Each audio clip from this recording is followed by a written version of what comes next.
Hello guys, നമ്മളുടെ വർക്കിനെ പറ്റി ഒരു ഇമ്പോർട്ടൻ്റ് അപ്ഡേറ്റ് പറയാൻ വേണ്ടിയിട്ടാണ് ഞാനിപ്പോൾ വന്നിരിക്കുന്നത്.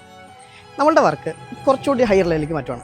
അപ്പോൾ ഹയർ ലെവലിലേക്ക് ആകുമ്പോൾ ഞാൻ മാത്രം പോരല്ലോ, അതുകൊണ്ട് തന്നെ എൻ്റെ കൂടെ ഇനി ഒരാളോട് കാണും.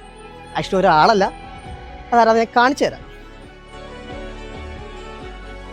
അതെ, ഞാൻ പഠിച്ച എൻ്റെ നിർമ്മല കോളേജ്. സോ ബാക്കി കാര്യങ്ങളെല്ലാം നമ്മളുടെ പ്രിൻസിപ്പൾ പറയും. ഓക്കെ? ഹലോ ഫാദർ, ഞാനൊരു കാര്യം ചോദിച്ചോട്ടെ. ഞാനിങ്ങനെ ഒരു ആർട്ട് വർക്കിൻ്റെ ഒരു കാര്യമായിട്ട് ഞാൻ ഫാദറിൻ്റെ അടുത്തേക്ക് വന്നു കഴിഞ്ഞപ്പോൾ മറ്റൊന്നും ചിന്തിക്കാതെ ഉടനെ തന്നെ നമുക്ക് ഒരുമിച്ച് ഇത് ചെയ്യാടാ എന്ന് ഫാദർ പറയാനുള്ള കാരണം എന്താണ്? അജയ്, അതിന് കാരണം ഒന്നേ ഉള്ളൂ. നിർമ്മല കോളേജിലെ ഏറ്റവും ശ്രേഷ്ഠനായ പൂർവ്വ വിദ്യാർത്ഥിയാണ് അജയ് വി ജോൺ. ഇവിടെ പഠിച്ചിരുന്ന കാലത്ത് നമ്മൾ ഒത്തിരി കാര്യങ്ങളിൽ കൊളാബറേറ്റ് ചെയ്തിട്ടുണ്ട്. അതെ അതെ.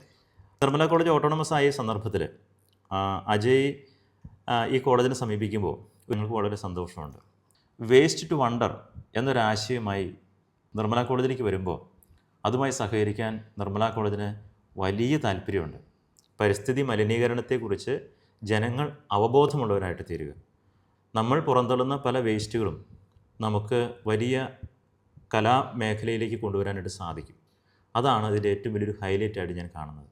അങ്ങനെ പൊതുസമൂഹത്തിന് വലിയൊരു പാഠം നമുക്ക് നൽകാനായിട്ട് സാധിക്കും. അതിൽ നിർമ്മല കോളേജ് ഓട്ടോണമസ് മൂവാറ്റുപുഴയ്ക്ക് അജയുമായി സഹകരിക്കാൻ സമ്പൂർണ്ണമായ താല്പര്യം എന്നുണ്ട്. Thank you father. അപ്പോൾ നമ്മൾ തുടങ്ങുമല്ലേ? നമ്മൾ ഉടൻ ആരംഭിക്കുന്നു. ഓക്കെ, ഇന്ന് തന്നെ. അപ്പോൾ നമ്മുടെ വർക്ക് കുറച്ചുകൂടി കളറാവാൻ പോവാണ്. ബാക്കിയുള്ള ഡീറ്റെയിൽസിന് വിട്ട് സ്റ്റേ ട്യൂൺഡ്.